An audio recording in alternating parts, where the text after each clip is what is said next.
Welcome to Women's Sports Weekly, where women's sports happens every day, but we talk about it once a week. I'm Carolyn. And I'm Danielle.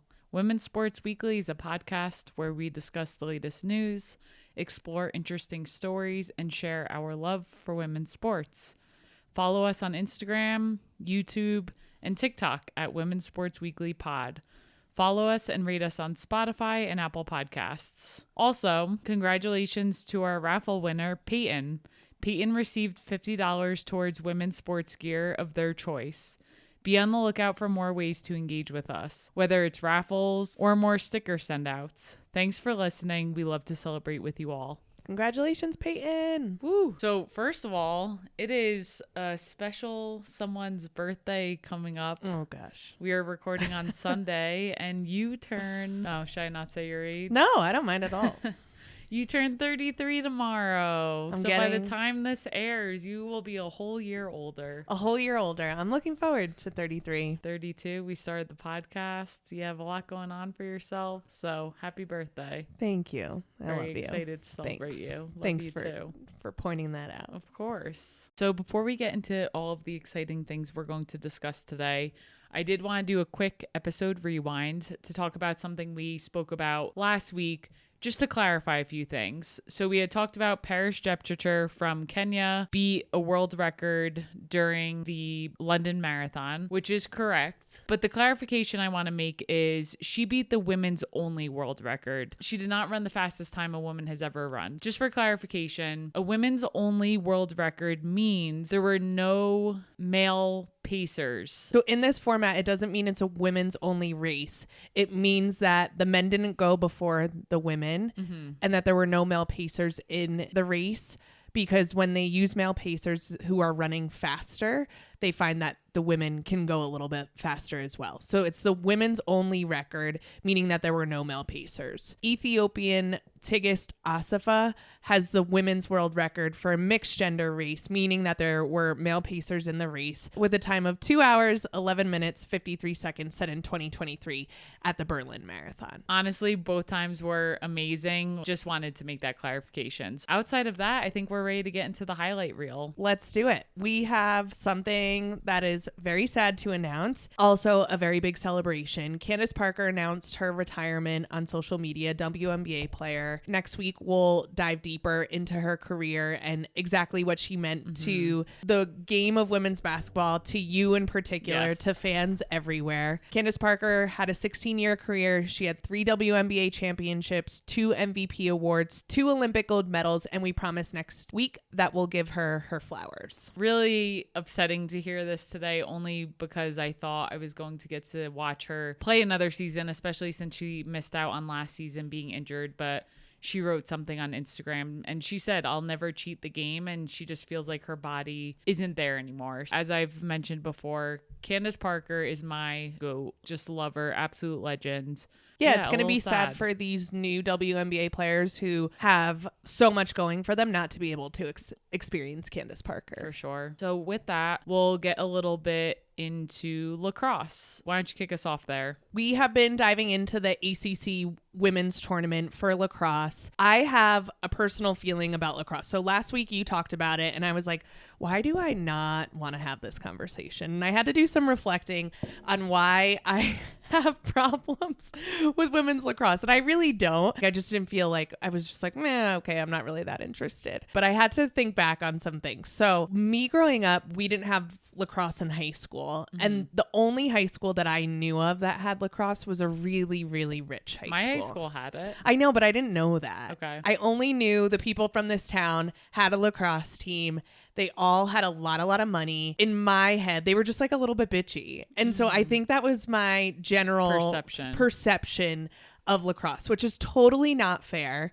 And now watching this ACC matchup, I feel a lot better about it. But I did have this block. I deep dived into number 5 Virginia versus number 4 North Carolina. This was a quarterfinal game in the ACC tournament. Virginia set the tone early with 2 quick goals. Then UNC tied it up shortly after. UVA outscored UNC in the third quarter 5-1. Jenna DiNardo, a freshman from UVA, had 3 goals on 4 shots with 2 assists. Just crazy. We get into the fourth quarter and North Carolina comes back and it's 13-12 UVA with 36 seconds left. They have a timeout. UVA, they're up 13-12 with 36 seconds left. And this is when I started getting into it because the UVA goalie, Mel Josephson, goes into the timeout and they're playing a song and she has her large lacrosse stick. The goalie lacrosse stick is bigger and she's playing air guitar on it. She is having so much fun when the game is on the line. It was so cool. I fell in love with her instantly. So they go back out there. UNC has the ball. Again, UVA goalie Mel Josephson just makes an amazing save and cuts the time to 17 seconds left. It could have been a tie and I think it's very hard to make saves. This is my other point. Are lacrosse goalies okay? Are you okay? Can you let me know that you're okay? Because I don't know any other sport where there's a goalie and you have that many times that people score on you in a game. You have to have some kind of really great sense of humor to be scored on that much. Like, what other sport is like that? Yeah, they do score a lot of goals. Soccer, you have a goalie. They don't score that much. Hockey, you have a goalie. They don't score 13 goals a game, 12 goals a game, 19 goals a game, like just craziness. So she makes this amazing save. UVA would go on to beat North Carolina for the first time in 14 meetings and the first time in 10 years. Unfortunately, in the semifinals, Syracuse takes on UVA and they beat them 19-4. Syracuse is very good. Again, are my goalies okay with 19? Syracuse goalie is okay. 4 goals. She was feeling great about herself. In the semifinals, Boston College beat Notre Dame 9-7.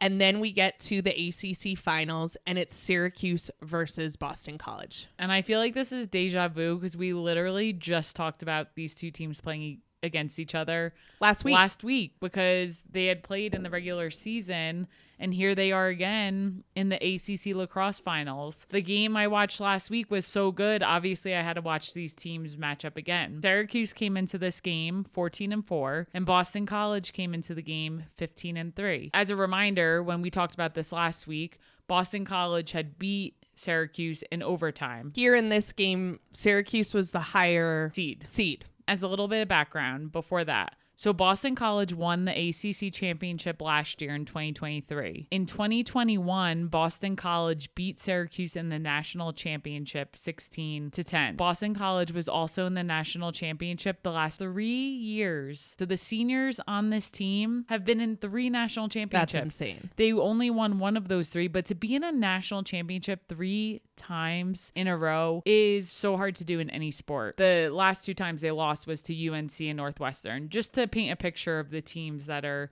consistently very good. Sunday, as we're talking, Syracuse went up big to start the game. So they were winning 5-1 at the start. And I was like, oh boy, this is not looking good. Then Boston College comes back and scores 4 straight to tie it up. And it's 5-5 in the middle of the second quarter. By the time the second quarter ended, it was 7-7 to end the first half. Syracuse was either winning the entire first half or tied. First 6 minutes of the second half, scoreless. So it remains 7-7. And then finally, Boston College scores and takes the lead for the first time in the game. Then after the third quarter, it was 10-7. So Syracuse did not score in the third quarter. They started off so hot. Yeah. And then did not score. Over 20 minutes went by in the game where they did not score, which really hurts a team. They had chances. They had looks at the goal and it just wasn't happening. It wasn't like Boston College had possession the entire time. Syracuse had some chances to score. For sure. But Boston College's defense is very, very good. Yes. Their goalie I talked about last week, Shea Dolce, she's a sophomore. She makes some awesome saves. She actually made 10 saves in the game. Okay, so I need to know, is she going to a therapist? But who is she talking to that she's able to get this many saves? Because when I watch lacrosse, I'm like, oh my gosh, these goalies just get scored on and scored on and scored on. I honestly think it has a lot to do with the defense too, because how far are the shots being taken out versus how close? Because a lot of goals, they get so close to the goal when they shoot. Boston College ends up winning the ACC championship 15-8. Kayla Martello, she's a senior on Boston College. 6 shots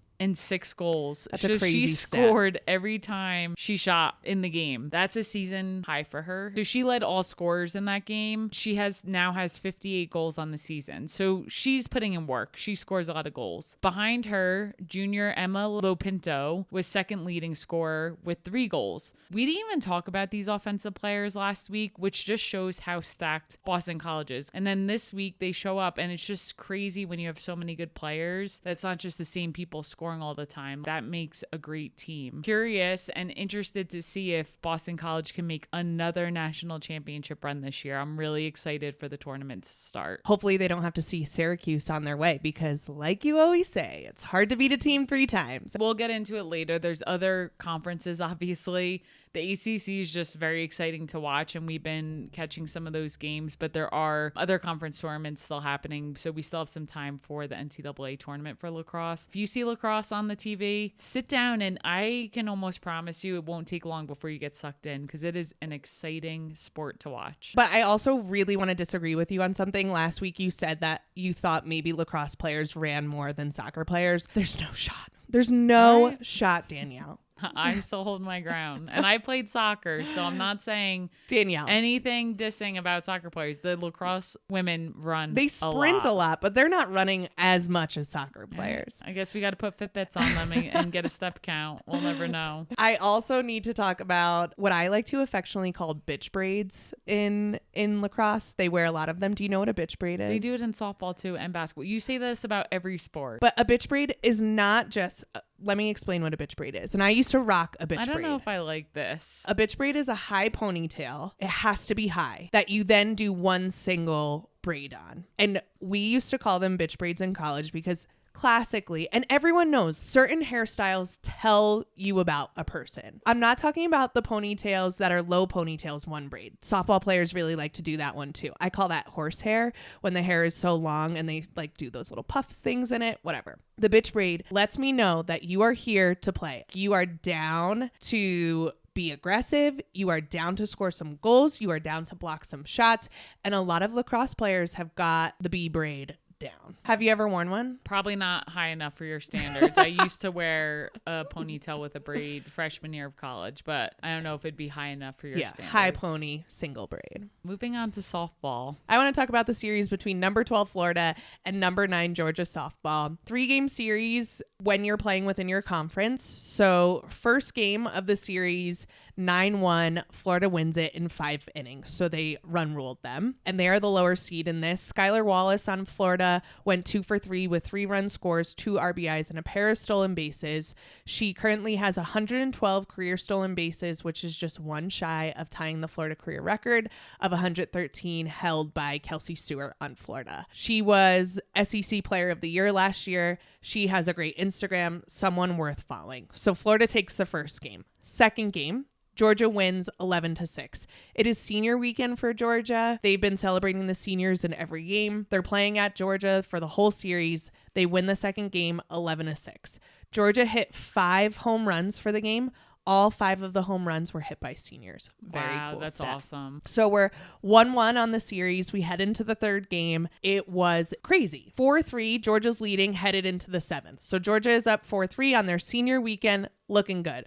Florida has the 9 batter up and then up to the top of the order 1-2. So 9-1-2. Skylar Wallace is up with runners on first and second and 1 out. The person on second for Florida is Kendra Falby. She steals from second to third. She is so close to being thrown out. And in softball and baseball, you have this idea that you don't want to be the first or third out at third. She would have been the second out at third, but it would have taken out all of the momentum. I don't know why she stole the base.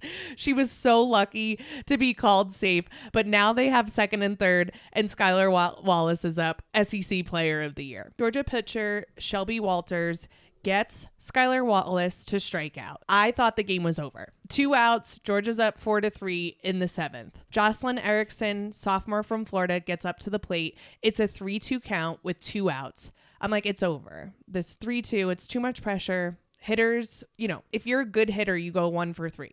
There's no way. She gets up to the plate, hits a 3-run home run, and goes up 6-4. Wow. So now Florida is up 6-4. Next player up, Reagan Walsh from Florida, home run, 7-4. So many home runs. It was insane. And then it just starts rolling. Katie Kistler, a senior from Florida, gets up, hits a triple. They have to put in three different pitchers from Georgia in one inning. The inning ends, it's 10-4. Georgia still has last ups, bottom of the 7th. They have runners on first and third. Jada Kearney from Georgia gets up to the plate. She blasts a 3-run home run in the bottom of the 7th. Everyone is going crazy. It is now 10-7. And so there have been multiple times in this game where I'm like, the game's over. Right. And it just keeps going. So I'm like, is the game over? Florida does end up winning it 10-7. It is a beatdown to play in the SEC. They are about to go into conference tournaments and then set themselves up for the regionals, super regionals, and then the Women's College World Series. And I just feel like if you're in the SEC, you just get this beatdown, which I think gets them to go a very long way. It is difficult because they are losing quite a bit. Mm-hmm. It's very hard to sweep in the SEC because the teams are just always so good. This Florida-Georgia matchup, they're very close to each other geographically. They're very close to each other in rankings, and Florida comes out on top away. A very, very good series. All right, Carolyn, for the deep dive this week, we are going to talk about Title IX. Why don't you kick us off and teach us what is Title IX? Why is it so important for women athletes? Title IX is important for all athletes in the sense that it is trying to promote equality. Mm-hmm. So if the roles were reversed and men were underrepresented, you could use Title IX to increase the representation. It just usually doesn't happen usually doesn't happen that way. But I don't like when people say that Title IX only benefits women. Well, yeah, it only benefits women because of the current structure in place that... And I meant that in a way of like, we need this because otherwise we'd be screwed. Exactly. But Title IX was created to benefit everyone, and it does. So Title IX bars sex discrimination in federally funded educational institutions. It was passed in 1972. It is 52 years old. It covers a lot. We are going to go through it and only talk about it in a college sports realm, but it covers all schools, whether it's an elementary school, middle school, high school. If you receive any federal funding, you have protections by Title IX. It covers things also like sexual harassment, sexual assault. We're not even going to get into that. That could be a whole nother episode about the benefits of Title IX for that and how it can be used. We're going to strictly talk about it on how it works within college sports. I want to read out what Title IX says. So the law says that no person in the United States shall, on the basis of sex, be excluded from participation in, be denied the benefits of, or be subjected to discrimination under any education program or activity receiving federal financial assistance. An institution that receives federal funds must operate its education program or activity in a non-discriminatory manner, free of discrimination based on sex, including sexual orientation and gender identity. So right now it's covering sex, meaning sexual orientation and gender identity. But let's talk about what this means for colleges in sport. In order to meet Title IX requirements, institution officials must meet one of the following 3 things and then 2 other additional requirements. But this is where it gets a little bit confusing. So they must meet one of the following. They must either provide participation opportunities for women and men that are substantially proportionate to their respective rates of enrollment of full-time undergraduate students. What does that mean? If a school is made up of, say, 51% female and 49% male, then the athletics, the people participating in athletics should reflect that proportionally. So not the number. The people playing college sports in the example I just gave should be 51% female and 49% male. Because that's the breakdown of the overall school. Yep. A lot of schools don't meet that requirement, so they meet it in a different way. Another way you can meet Title IX is to demonstrate a history and continuing practice of program expansion for the underrepresented sex. So say you don't hit that proportionality, but say we're in the process of building out our women's gymnastics program, and it's going to add X amount of athletes. Or we have a club program in rowing, and we're going to move that club program for the women up under Title IX. You're okay if you're showing that you're trying. If you're not able to do that, if you're not able to do either of those, if you're not able to show that proportionality piece, or you're not able to show that you're expanding to make it more proportional, the third option is that you fully and effectively accommodate the interests and abilities of the underrepresented sex. That means that a college could say, we surveyed, we'll use women because it's usually women who are underrepresented within college athletics. We surveyed the women at our school and they said they're not really interested in sports. So we're meeting the need because they don't really care about X, Y, and Z. They could also say, we have club sports for the women in rowing and gymnastics or rowing and rugby, whatever it is. And we think that's enough. So it gets a little bit weird on how like that MURKY. Is. Yeah, and how that's shown.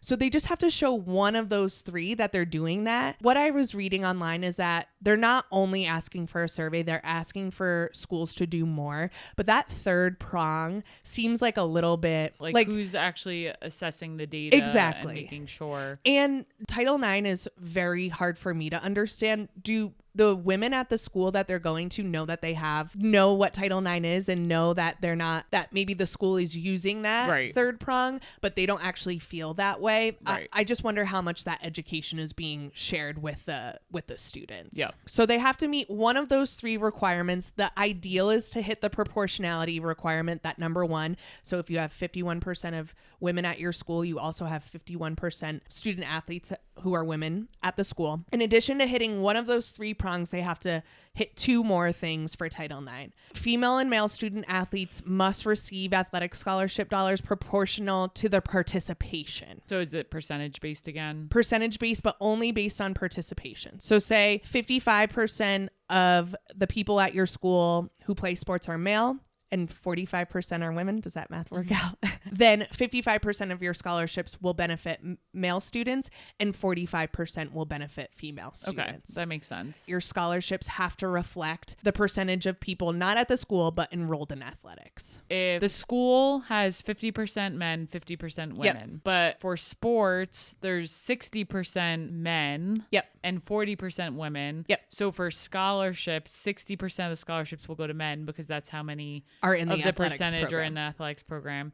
And then 40% will go to the women because out of all the women in the school, 40% women play a sport. Out of all the athletes, 40% are women. Got it. Okay. Yes. I think that makes sense. Yeah. And then the third requirement of Title IX is that there's equal treatment of female and male student athletes in 11 provisions. Those 11 provisions are equipment and supplies, scheduling of games and practice times, travel and daily allowance, their per diem that they get, access to tutoring, coaching, locker rooms, practice and competitive facilities, which I'm like, ooh, locker rooms, practice and competitive facilities. I just think back to when I was at South Carolina and they've made a lot of changes. The football training area was so amazing. But what they did do is they did allow us athletes to go use that. So I don't know if that's how they get around it. Yeah, probably. But we were allowed to use it. Like I remember using the underwater treadmill at the football facility. That's how you get around it. Yes. Housing and dining, facilities and service, publicity and promotions, which I thought was interesting because I feel like that doesn't always feel like they're equal. And then support services and recruitment of student athletes. Female and male athletes must receive equal treatment. For those. As I think through all this, I think about, I played basketball in college and then I coached for a few years. And just right off the bat, I'm thinking in my head, a lot of the times what makes this so much easier is when the coach of the men's team of the same sport is willing to work with the women's coach. So for example, our women's coach always had a close relationship with the men's coach. And I know these are the rules, but it's nice when you have a good working relationship. One of the things you mentioned, practice time. Yeah. When you have a working relationship and you can say, okay, what days are you going to have the later? What days are we going to have the earlier? Because that matters and you need to make sure it's equal. So I'm just thinking it would really be difficult if you have one coach who's not willing to have that working relationship. And that's immediately what I was thinking about. But it's good that they have these listed out, that it's easy. It's not that hard. It should just be equal. Like it's laid out right here. This is why Title IX is so effective, because what we do see is in even professional sports, sports when there's a men's team and a women's team is that the women's team is getting the second practice time when they're competing for facilities, especially. Yeah. This is where Title IX is very, very helpful. And in high school, we did not benefit because we had to practice for softball in the lower gym. That was maybe even less than half the size of what the baseball players, which was probably a Title IX violation. And they would just say, oh, well, the baseball field's bigger, so we would get the bigger gym. Yep. And we never, that's so wrong that we were in that dingy old ass dark gym because it was always friggin' raining. So instead of being outside our indoor practices, we never got the bigger gym. There's an example of something that, yeah, there probably was a violation that no one was talking about, and that pisses me off. And this is my thing, because Title IX has these 3 prongs in the beginning of things that you could hit and then these additional 2 requirements, it gets very confusing. So much of Title IX is defensive. They reply to a complaint, or the school shows how they're meeting it, and then the Office of Civil Rights, who regulates this, will say, okay, is it met or not? It's not very proactive of, you show me exactly how you're doing this, and we're not going to wait for a complaint. This doesn't seem right? It's a little bit defensive in that they're waiting for a complaint, or they're going to wait and see what the report is, and then they're going to investigate a little bit more. So that's where I struggle a little bit, and where I'm like, how is anyone supposed to understand this? And how is anyone supposed to know what to do if they feel like there's something wrong? In that realm, do you know how compliance is assessed for this? Title IX compliance is assessed through a total program comparison. So the entire men's program is compared to the entire women's program. It's not just one team. So a lot of times people, when they talk about Title IX incorrectly, they'll say that you have the men's soccer and you have women's soccer. But for example, football has like a 100-player roster. Yes. So they're not saying you need to have an equivalent sport with women with an 100-player roster. What they are saying is if you want to meet that proportionality requirement, you should probably add 3 women's sports that have 30 players on it each, or whatever it is, so that to meet. Exactly. That's how they compare them. Again, having that emphasis that they don't require this mirror image of programs. Male and females can participate in different sports according to their respective interests and their abilities. There's going to be these broad variations in the type and number of sports and opportunities offered to both males and females. It is murky to me how the participation requirements are met. If institutions aren't reaching that proportionality requirement, they can show that they're attempting to expand programs, or they can say they're meeting the needs of the underrepresented sex. This is what I was talking about before, but how are they doing that, and is it effective? That's where compliance for me gets very, very murky. So yeah, I think the compliance piece of it can definitely be increased. So you mentioned earlier scholarships, and obviously scholarships talks about money, and you talked about other things that have to be equal. Do you know if Title IX requires that equal dollars are spent on both men and women's sports? So no, the only provision is that the scholarship money spent has to be proportional to the participation. That is the only area that equal dollars have to be spent, and even that's proportional. Otherwise, male and female student athletes must receive equitable treatment and equitable benefits. And what that means to me is again murky. Yeah, what does that mean? The example that was provided was a male football player needs a lot of protective equipment, and that equipment has a price tag. More money. Exactly. Where women's soccer does not need as much protective equipment. So the money spent on buying all the protective equipment for football does not then need to be transferred over to women's soccer and then them spend more money. However, if a school has both men's and women's ice hockey, then that would have to follow. Like the money they spent on the men's ice hockey protective gear and everything has to be equivalent and proportional. This is where things get confusing, because you just mentioned earlier, just because a school has a football team doesn't mean they have to have a women's football team, but it probably means they need 3 more women's sports to get the numbers, and it doesn't go sport by sport. But in this case, things like this, it does go sport by sport. Okay. Yeah. And again, like, how is any normal person supposed to be able to move through this? I mean, I spent hours. You have Title IX officers, especially at college campuses. And every institution that receives federal funds and is under Title IX compliance must have a Title IX coordinator. Yep, I knew and who ours was. Some schools have whole teams we dedicated. Just had one person. Yeah. The other question I have is, we're talking a lot about compliance. It seems a little murky. Is everyone in compliance? Who's paying attention to that? Curious if you were able to find anything on that. USA Today had an article from 22, where they examined just this. They found that 87% of colleges and universities are not. I thought you were going to say are. I was like, okay, 87's pretty good. They're not. So 13% are in compliance. Yes. But hold on. Let me finish my sentence. Oh my gosh. They're not offering athletic opportunities to women proportionate to their enrollment.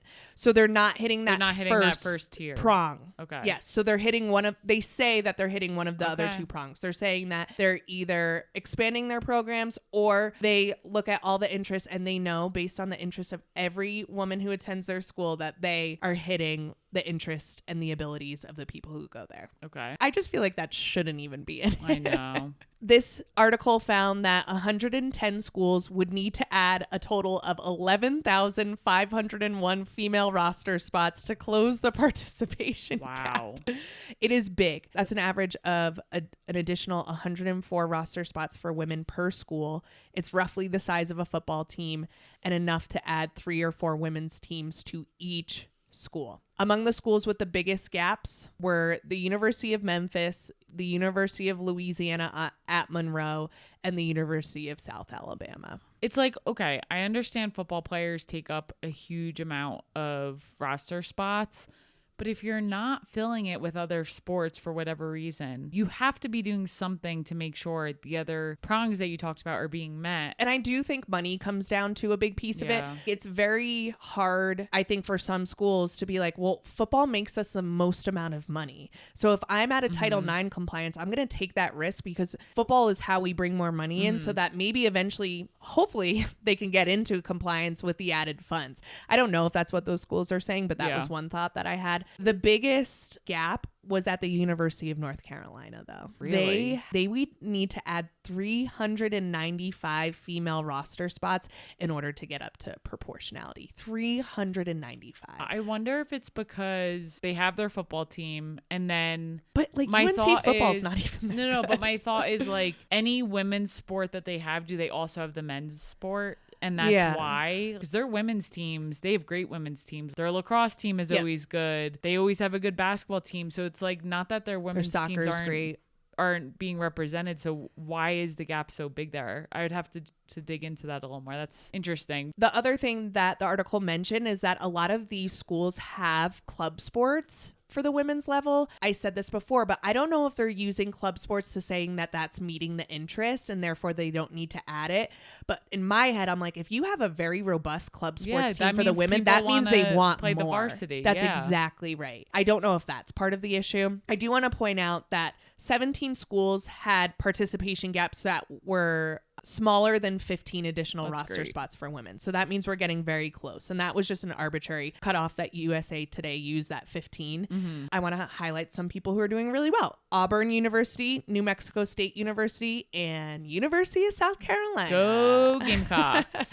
had that less than 15 additional roster spots. So Title IX is confusing. There are a lot of provisions to it. There's a lot of ways you can meet compliance. I think that it's done a tremendous job at increasing women's participation in sport. We've seen that. We've seen the data that since Title IX, and we can't say that it's just Title IX that did that. A lot of things have happened since 1972, but Title IX has definitely helped with that. But as per usual, whenever we have conversations like this, more work needs to be done. Of course. It's crazy that you said Title IX has been around for 52 years, and yet just a few years ago, the women could start using the March Madness branding. Yep. Just a few years ago, Sedona Prince's viral video went around that the NCAA was not providing nearly the same amount for the women's tournament than the men's. So it's like, yes, we are making strides and there's definitely always more work to do. And thank goodness that there are people doing the work and positions held to make sure that this stuff is being looked at. Yeah. And I also feel like I was thinking about this of what would make it better. Every school has a Title IX coordinator,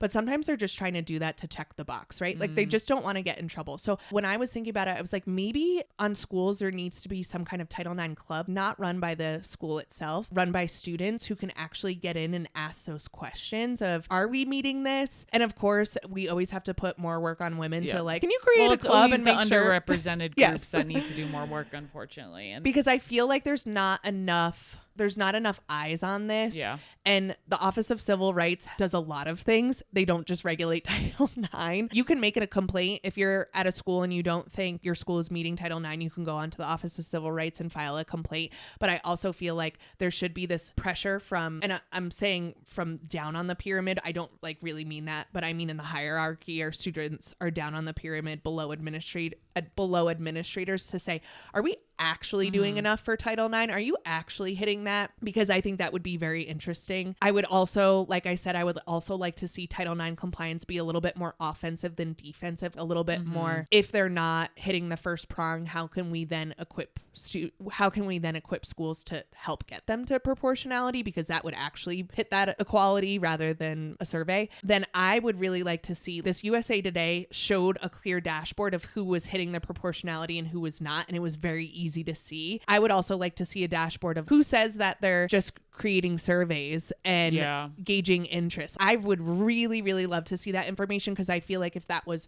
broadcasted, it would put a little bit more pressure. Well, this was a really good refresh for me. I know I did a report on Title IX in either high school or college, but it's been a while. So to have digging deep into this and keeping up with it was really helpful for me. And I hope our listeners feel the same way and hope they learn something from this. All right, Big D, what are you looking forward to this week? Once again, I'm going to cover women's lacrosse. It's been my sport lately. Conference tournaments are still taking place, as I mentioned earlier. So although the ACC tournament happened, we still have other tournaments taking place through next week. Another conference that has some really good talent is the Big Ten Conference. And next Saturday, May 4th at 5:30 p.m. Eastern on BTN, they will play. One of the teams in the Big Ten Conference is Northwestern University, and they won the national championship last year, beating Boston College. Last year, they went 21-1 for the season, so almost an undefeated season. Wondering if they can make another championship run this year. They are currently 13-2 on the season. The lacrosse season is pretty fast. It is. Yeah. It's a quick season. It started in February.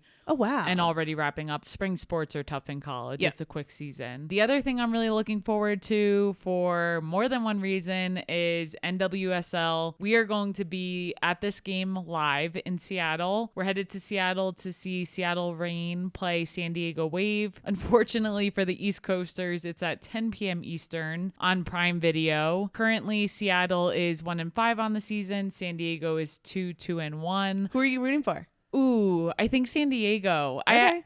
I just know more of the players on San Diego. Same. Unfortunately, Alex Morgan's been hurt, which I'm so bummed about because I was really excited to see her play live. But I think it will be a really fun game and fun to see Seattle. So that's what I'm looking forward to. You're rooting for the Wave as well? I don't know. I think I want to see a good game. I love the name, the Seattle Reign, and their logo. But it's just so cool. So I can't wait to see the stadium. I can't wait to be with some of my friends from college. I can't wait to have all the coffee. Ooh. It's going to be a great weekend. So looking forward to that. And what else are you looking forward to this week? So I want to talk about the Professional Women's Hockey League.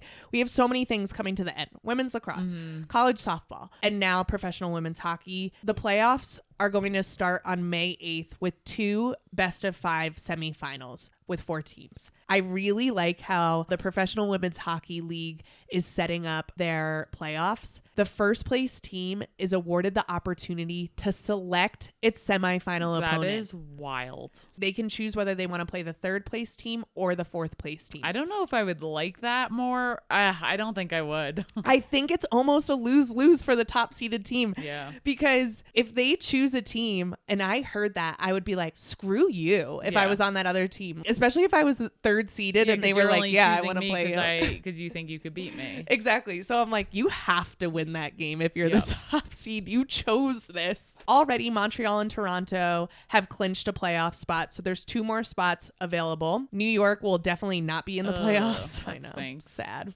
Minnesota, Ottawa, and Boston are the 3 remaining, and 2 will be selected. So this week is very important for these 3 teams to see who's going to be in the playoffs. Minnesota plays Toronto and New York. You want to do that again? No, I'm good. It was like a compulsion that you just had. Yeah, sorry. Minnesota plays Toronto and New York this week. Ottawa plays New York and Toronto, and Boston plays Montreal, which is interesting because New York's already eliminated, so New York can just screw someone's season up. They literally have nothing to lose. Exactly. And then Toronto and Montreal already made it, so I wonder if that will change how people play. The season ends on Sunday, May 5th, with the playoffs, like I said, beginning on May 8th. The higher seeds will have home ice advantage for games 1, 2, and 5 in each series. The semifinal winners advance to the PWHL finals, where they will compete in a best-of-5 series to win the Walter Cup. That's what it's called for the women's side. That's it for this week. We will see you next week on Women's Sports Weekly. In the meantime, watch Women's Sports. Rate and subscribe the pod on Spotify, Apple, and YouTube. Share the podcast with your friends. Keep sending us topics you want us to cover on Instagram at Women's Sports Weekly Pod. Thanks for joining us, and we will see you next week. See you next Tuesday. And happy birthday, Carolyn. Woo! Thank you.